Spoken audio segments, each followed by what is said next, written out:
মকর সংক্রান্তির মেলায় মামাবাড়িতে বেড়াতে এসে দেওয়াল চাপা পড়ে মৃত্যু হলো এক কিশোরের, সঙ্গে মৃত্যু হলো বৃদ্ধা দিদিমারও। মৃতরা হলেন দেব কেওড়া বয়স 15, উজ্জ্বলা হাজরা বয়স 55। বুধবার রাতে ইন্দাসের নন্দীপাড়ার ঘটনা। স্থানীয় সূত্রে খবর, উজ্জ্বলা হাজরা নামে ওই ঠাকুমা সরকারি আবাস যোজনার বাড়ি পেয়েছিলেন। প্রথম কিস্তির টাকা পাওয়ার পর বাড়ির একাংশ ভেঙে ভিত তৈরি করেছিলেন। ইতিমধ্যেই পাত্রসায়ের বালসি এলাকার বেলডাঙ্গা থেকে আসা নাতি দেব কেওড়া দিদিমার সঙ্গে ওই ভাঙা বাড়ির একটি অংশে রাতে ঘুমিয়েছিলেন। এরই মাঝে এক প্রতিবেশী তার পুকুরের জল ওই বাড়ির পাশ দিয়ে নালার মাধ্যমে নিয়ে যাওয়ার নির্মীয়মান বাড়ির ভিত সহ ওই কাঁচা বাড়িটিও জলমগ্ন হয়ে পড়ায় রাতের অন্ধকারে তা ভেঙে পড়ে। বৃহস্পতিবার সকালে পাড়ার লোক বিষয়টি জানতে পেরে নাতি ও ঠাকুমাকে উদ্ধার করে স্থানীয় হাসপাতালে নিয়ে গেলে চিকিৎসকরা দুজনকেই মৃত ঘোষণা করেন।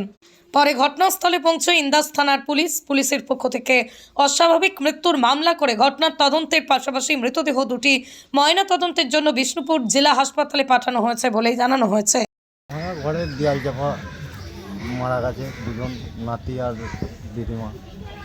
এই ভাঙা ঘরে ঘরের দরখাস্ত মারা হয়েছিল অনেকদিন আগে, যে ঘর পেয়েছে, ঘর ভেঙে পড়া হচ্ছিল, দিয়ে আর বাড়িতে শুয়েছিল, টাকা পয়সা ছিল, সেই ভয়ে কোনো জায়গায় শুতে যায় না, দিয়ে রাত্রে চাপা দিয়ে মারা গেছে।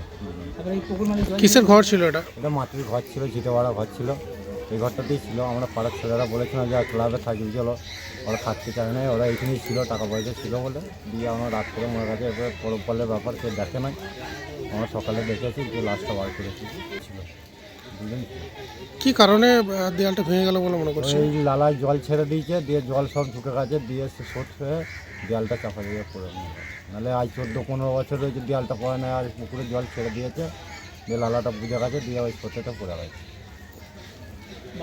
কখন দেখলেন আপনারা এবং কি? আমরা দেখলাম সকালে, দেখলাম এখানে এই যে কল পড়েছে, ওই কলেতে মুখ ধুতে এসে সকালে এসে দেখলাম পা দুটো বেরিয়ে গেছে, দিয়ে আমরা সব পাড়ার ছেলেরা এসে সব বার করলাম। তবে একটা ফয়সলা চাইছি যে ক্ষতিপূরণ কিছু চাই, বা পুকুর মালিক যদিও কিছু দাবি করা হোক। হাজরা আর দেব কি সম্পর্কে কি? নাতি আর ঠাকুমা দুজনেই কি থাকতো শুধু? হ্যাঁ, দুজনে। ও মামা ঘরে মেলা দেখতে এসেছিলো আর কি, আর দিদিমার কাজ হচ্ছিলো যে একটু কাজ ফাজ করে দেবো, দিয়ে এসেছিলো। নাতির কোথায় বাড়ি? নাতির বাড়ি হচ্ছে বেলডাঙ্গা, বাজিতপুর বেলডাঙ্গা।